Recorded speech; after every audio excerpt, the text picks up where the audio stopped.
Bonjour à tous et bienvenue dans ce flash.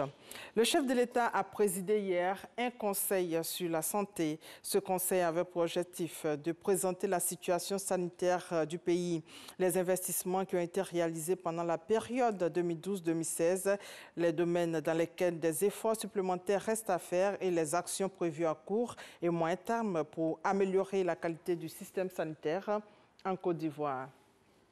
Et justement, tout étranger hors de la communauté économique des États de l'Afrique de l'Ouest, âgé de plus de 16 ans, vivant en Côte d'Ivoire depuis plus de 3 mois, peut demander la carte de résident. Il suffit de se rendre à l'ONI avec les documents qu'il faut. Nous y reviendrons à 13 h. En économie, le document provisoire de la stratégie nationale de développement de la statistique 2017-2021 est fin prêt. Il est question de l'adopter. Pour ce faire, il a été présenté aux structures techniques des différents ministères et aux partenaires au développement. Pour sa mise en œuvre, il faut plus de 97 milliards de francs CFA. Il a été élaboré par l'Institut national de la statistique, nous dit Justine Sey-Djiké. La stratégie nationale de développement de la statistique SNDS 2017-2021 est prête, reste à l'adopter. Coût de sa mise en œuvre, 97,7 milliards de francs CFA. Une somme qui n'est pas encore totalement acquise, d'où le plaidoyer du partenaire au développement. Les statistiques étant au cœur de tout développement harmonieux, la mise en œuvre effective et totale de celle de 2017-2021 après la réalisation partielle de celle de 2012-2015 est un défi majeur pour la Côte d'Ivoire qui aspire à l'émergence en 2020.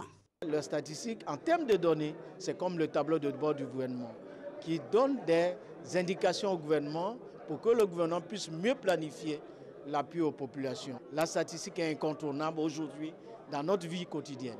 La stratégie nationale de développement de la statistique, dont le processus d'élaboration vient de s'achever, vise, il faut le rappeler, à mettre à la disposition de l'ensemble des acteurs du système statistique national un cadre qui identifie les objectifs à atteindre et les actions à entreprendre au cours de la période 2017-2021.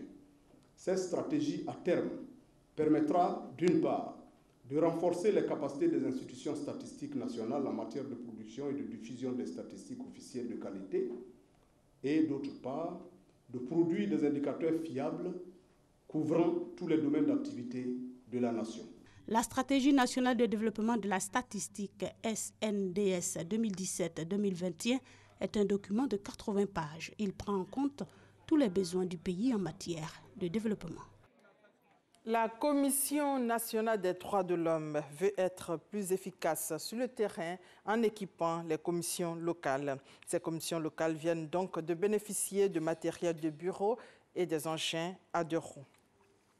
Hors de nos frontières, la tension monte toujours au Kenya, où les partisans de Raila Odinga manifestent contre les résultats provisoires de l'élection présidentielle entachée, selon eux, de fraude électorale. Au moins 4 personnes ont été tuées par la police.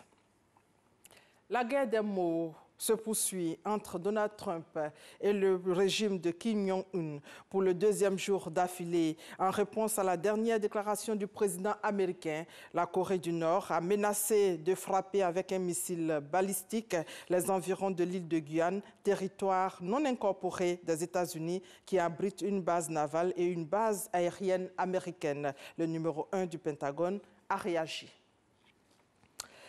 Dans l'actualité sportive, la nouvelle vice-championne du monde du 100 mètres attaque à partir de 19 h GMT les demi-finales du 200 mètres.